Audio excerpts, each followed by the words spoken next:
Assalamualaikum warahmatullahi wabarakatuh. Jumpa lagi dengan Kak Pipit. Kali ini kita akan membahas soal TPS kuantitatif. Ya, tipe soal kali ini adalah soal untuk pernyataan 1 dan 2. Adapun pilihannya adalah pilihan yang A adalah pernyataan 1 saja cukup untuk menjawab pertanyaan, tetapi pernyataan 2 saja tidak cukup karena di sini ada 2 pernyataan. Terus pilihan yang B adalah pernyataan 2 saja cukup untuk menjawab pertanyaan, tetapi 1 saja tidak cukup.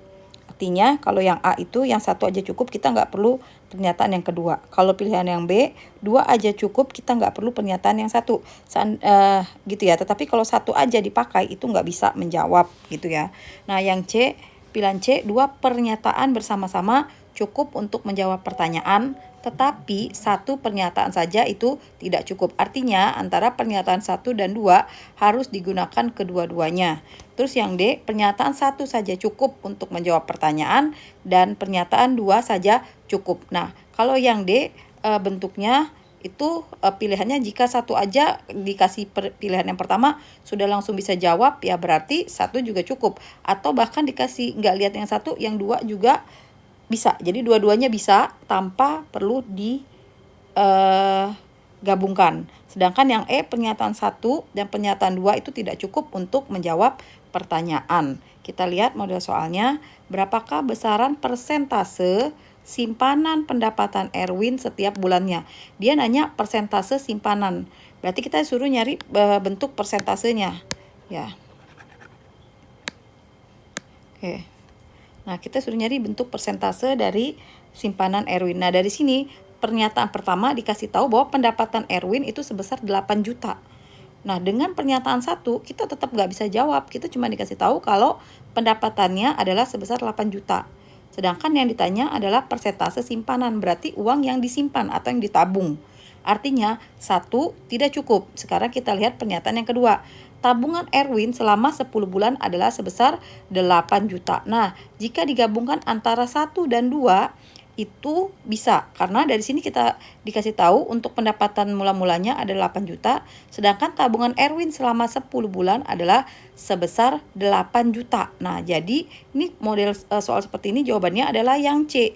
Jadi 2 pernyataan bersama-sama cukup untuk menjawab pertanyaan, tetapi 1 pernyataan saja tidak cukup. Kita buktikan ya di soal ini artinya Erwin sudah, untuk pilihan yang kedua, Erwin sudah menabung selama 10 bulan dan besar tabungannya adalah 8 juta. Oke, artinya kita bagi ya, artinya di nomor 2 ini besar tabungan per bulan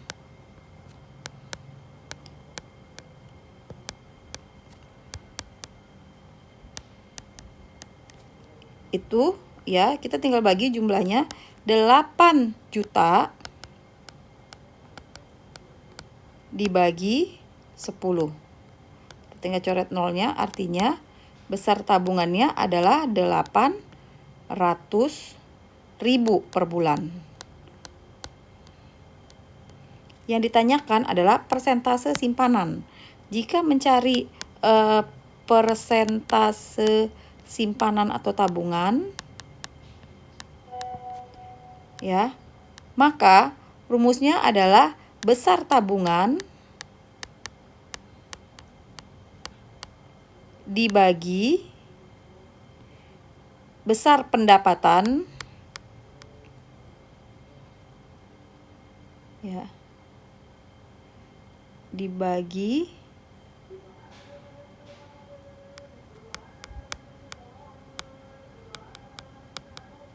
nanti dikalikan dengan 100%.